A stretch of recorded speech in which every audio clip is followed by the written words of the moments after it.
Hey guys, Pete here. I've been back from GunCon a little bit, had a chance to find out some more information, hear what other people had to say. So I'm ready to give my thoughts on the event and all the craziness that we had go on. So first of all, it was a fantastic event in my opinion. I had a blast.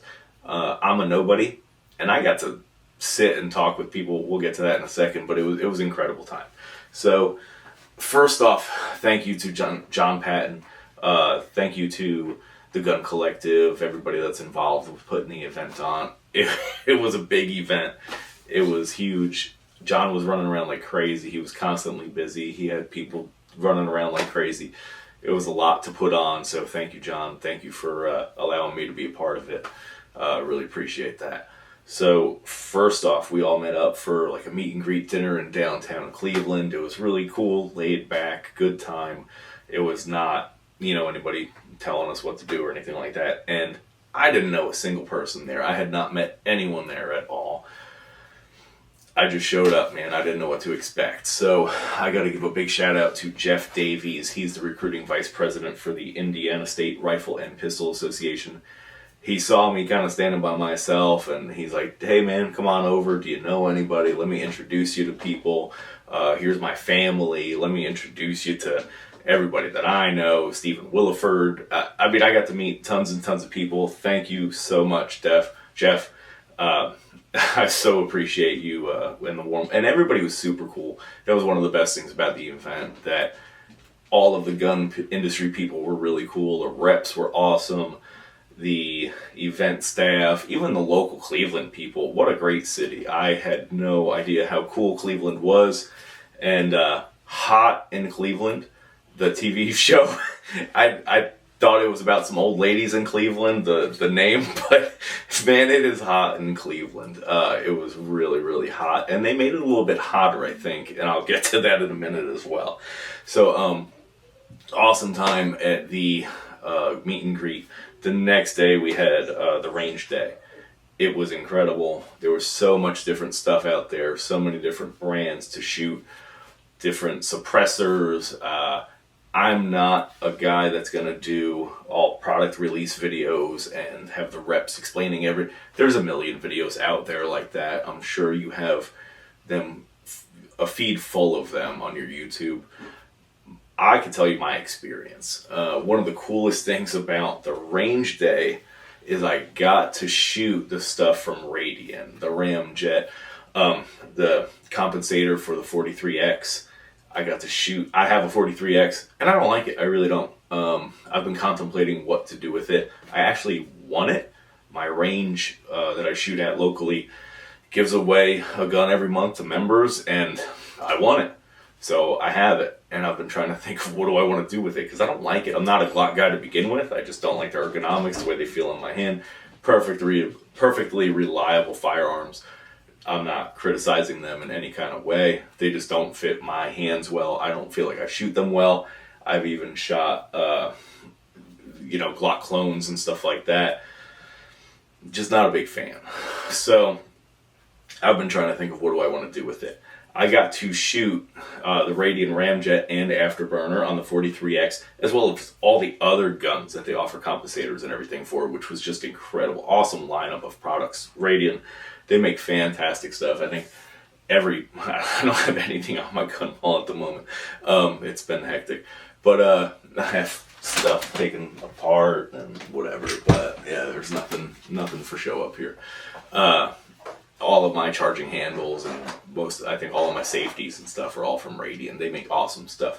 But I got to go from the Radian booth, shoot the 43X with the Ramjet and Afterburner, as well as the Magwell and everything. And then I walked right over to the AIM Industries booth, the AIM Surplus booth, and I shot their version, their compensator on the 43X.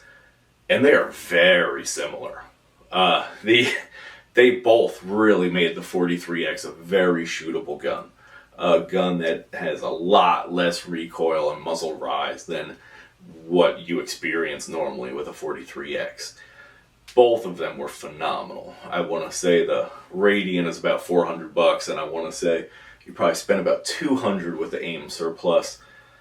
It's made in America, perfectly awesome products. I even got to watch the Radiant guys come over to the AIM Surplus booth, shoot their stuff, and then they all shook hands. They were friendly. They liked it. Everybody was having it. That's the beauty of the gun industry. When you go to a gun store and the guy behind the counter is basically acting like he's so much better than you and you're wasting his time and, how do you not know this? I don't know why people have attitudes like that, but when you go to an industry thing like this, that's not existent. It doesn't happen. Everybody welcomes you like family. It's incredible. So my take on that is, if you want to be fancy, go with the Radian. If you want something that doesn't cost as much as the firearm itself and does the job perfectly well, go with the AIM Surplus. That's my opinion. My real opinion, what I'm going to do, I'm just going to get rid of the 43X. If I really have to modify it like that, I just don't like it. There's no point in me spending hundreds of dollars trying to make a gun I don't like, something that I like. It just doesn't make sense to me. I'll just get something else. So that's my personal opinion. I would say if you want the job done well and don't want to spend a lot, go with the AIM Surplus because it works perfectly well. It's great. If you want to be fancy and want the job done just as well, go with the Radian Ramjet and Afterburner. And if you just want a good shooting gun, go with something other than the Glock. sorry, my personal opinion. So anyway, after the range day, which was hot as blazes, by the way, I had technical problems. My camera was overheating. I didn't have a lot of good audio equipment, so my audio wasn't great. It was an experience. It was awesome. I would go again in a heartbeat, but it was a little tough for me to create content, but that doesn't take away from the experience for me. I had an awesome time. So I left from there and went to I went back to the hotel, cleaned up a little bit, and then went to a Cleveland Treasure, the house from A Christmas Story. Awesome. Super cool. If you're a Christmas nerd like me and you love stuff like that, go there, geek out. It's all done up just like the movie. They've restored everything. Across the street is a museum. They have clothes from the movie. They have one of the BB guns from the movie, there was only 6 of them. They were custom made for the movie because, long story, but awesome experience. Took about a half hour. Loved every minute of it. Went back to the hotel. Then went to the VIP dinner. Now, real talk, I'm sitting at the hotel. Do I belong at the VIP dinner? Should I supposed to be at the VIP dinner? I'm not a VIP. I'm just some guy with a really small YouTube channel who likes guns a lot. Whatever. So I went. Took an Uber over there.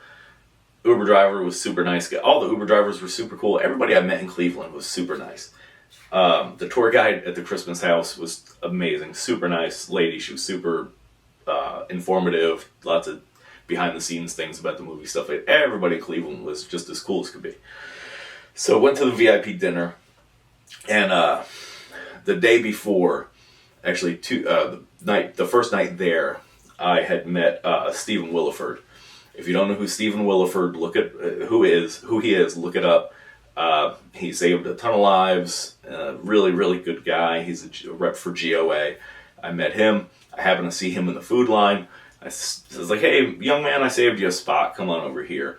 He calls somebody else over. We all end up sitting together, and I'm sitting with Stephen Williford, and I'm sitting with Eric Pratt, the senior vice president for Gun Owners of America. Like, one of the top guys. He's been with GOA for like 30 years. This is the guy that you see in DC talking to the politicians. And I mean, how am I sitting? And we sat together for about 3 hours and we talked about policy. We talked about Democrats and Republicans. We talked about how every time we get someone in there, they don't want to do the things that we need them to do. They chicken out. Talked about faith. Talked about family. We talked about so much different stuff. We talked about what bathrooms people want to use, all that kind of stuff.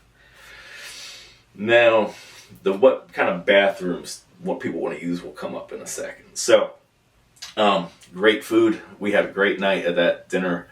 I got to talk to amazing people that only thanks to God is why I was at this place. Like, I have no business sitting next to Eric Pratt talking about policy. So anyway, the next day was the event. There was a line wrapped around the building and down the block. It was insane. So the event was in a very sketchy downtownish area of Cleveland. Around here, it would be like the Shipyard area, something like that. Totally cool with that. I like stuff like that. It was at the Twist Drill building, which is a historic building. And when I looked this building up, it said that they normally host artist events. And they have all these artists that sell their art at the Twist Drill building. I was like, all right, their current claim to fame, what they typically do is artists. All right, this is going to be interesting. I was like, we're definitely going to get some kind of pushback or something. I was like, honestly, I'm surprised. And this is just my opinion, that they're even interested in taking this event, that they'd even be willing to hold it. And, well, that would all play out because the morning of the event, we find out that 3 people have been banned from the building. Not from John Patton, not from GunCon. These people drove in from other states. We're talking about Paul from Legally Armed America, Johnny B., and most surprising, the Attorney General of Missouri, Andrew Bailey. So, no reason given, just that they are banned from the building. They are not to be there. They cannot speak at our event. They just can't be there. They can't even be inside. So I think I saw Johnny B inside at like the GOA booth and maybe a couple little spots, but he was gone. I think Paul from Legally Armed America was like, as soon as they told, like, I think he hit the road heading back home. And Andrew Bailey, I'm not even sure if I saw him. I think I saw him at the VIP dinner the night before, but I didn't see him that morning there. I mean, he came in from Missouri. We have a current attorney general banned from a building. No reason given, just that they think girls are girls and boys are boys, I guess. I mean, Johnny B runs a funny channel. He does funny videos off the internet and does funny commentary on stuff. And he's not a real political guy. He's not a real taking stances on people's rights and sexuality or anything like that. And Andrew Bailey doesn't want kids getting experimented on. So that's a problem. So we believe that is why they were banned from the building and not allowed at the event after they had traveled so far to be there. So why would they do that? Obviously, to cause as much discomfort, inconvenience, expense, just cause as much strife for us, the event, the guys themselves, the people who were, coming to see them speak, just to be as irritating as possible. So I got in the building and I was like, oh, it's a little bit warm in here. And it just got warmer and warmer and warmer. And I'm not sure if they even had the AC on at all. I think they put the heat on. And I really think they put the heat on. And I said that kind of jokingly at first. And then I saw a couple other people say, I think the heat... And I really think that they shut the AC off and put the heat on because that building was hot. Man, I sweated through like 3 shirts that day. And so let's see.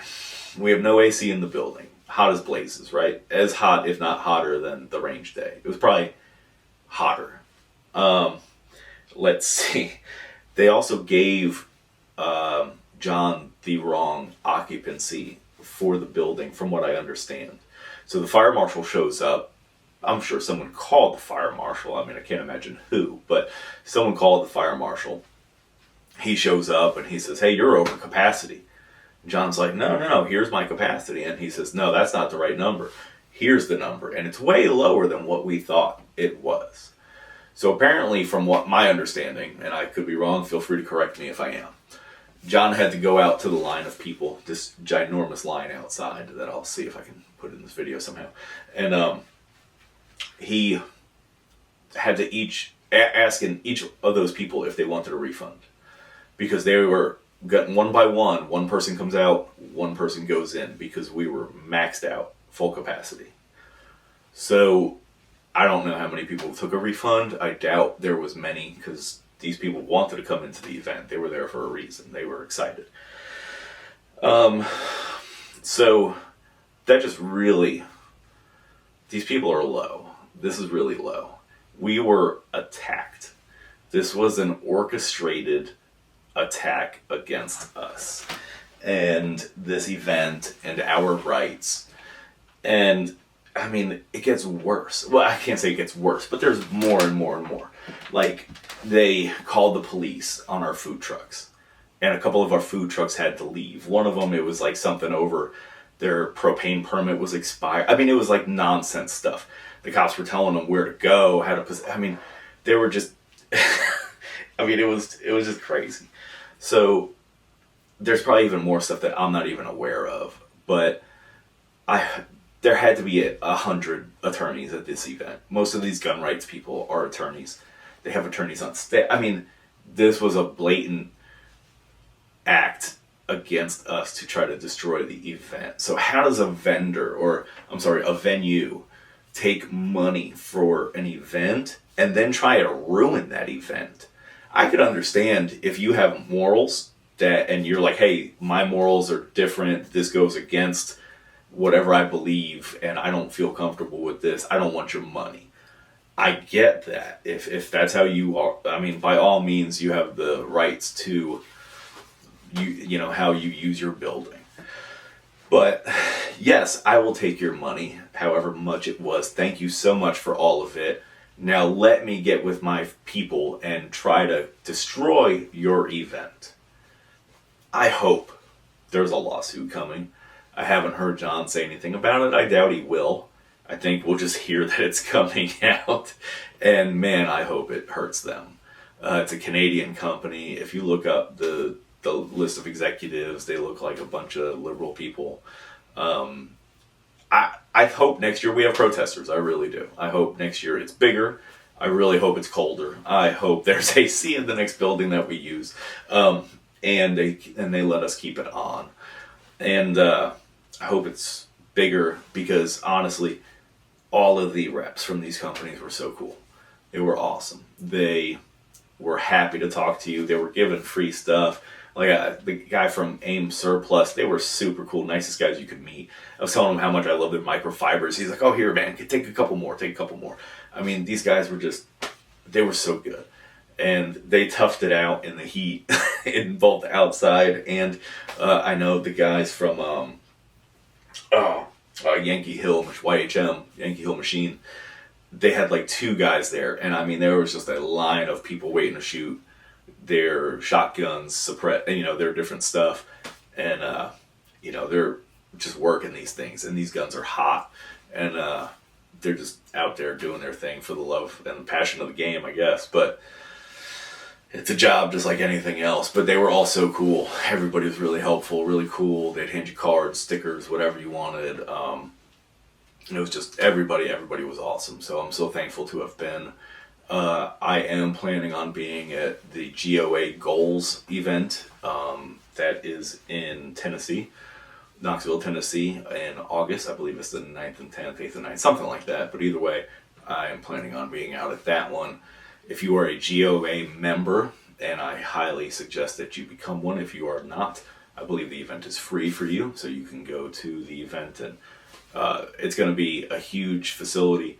It's going to be very much like a SHOT Show type of event. So, little different style. I do love the GunCon. I love gun shows. I'll drive 3 hours to go to a gun show and just walk around and look at everything. Be like, oh, I saw that, but I haven't held that yet. Let me hold that in my hand. Oh, that's cool. I just like that. I know a guy that travels all over and takes pictures of trains. That's his form of autism. This is mine, I guess. I'm obsessed with guns. I have been since I was a little kid growing up in New Jersey, how did that happen? But, guys, support your people. Support Johnny B. Support Paul from Legally Armed America. Support Attorney General Andrew Bailey. Follow them on X and their different accounts and everything, and YouTube and all that. But show these guys your support. Show these companies your support. Follow the Gun Collective if you're not already following them. You should be. I don't know why. but why wouldn't be? But it was an awesome event. I'm looking forward to next year. If it's in Ohio, Cleveland, I will gladly go right back there. If it's closer, like Pennsylvania, where John actually lives, that'd be great with me too. I wish it was in my state of Virginia because, well, that would be close to me, and we don't have a lot of cool stuff like that. So, my opinion of GunCon, it was awesome. My opinion of the Ramjet versus the AIM Surplus is they are both fantastic. They're both great. Just it kind of depends on how flashy you're looking to be. And the Glock 43X. So that's my opinion on that in general. So guys, if you get an opportunity, go to GunCon next year. But thank you for watching. I appreciate you. Please like and subscribe. I'm gonna keep making this stuff, so I hope you keep watching it, and I hope more, share it with your friends, all that kind of stuff. But thank you, everybody. I appreciate it. It's only because of you that I can even go to things like this. It's so awesome, super blessed. But y'all stay safe.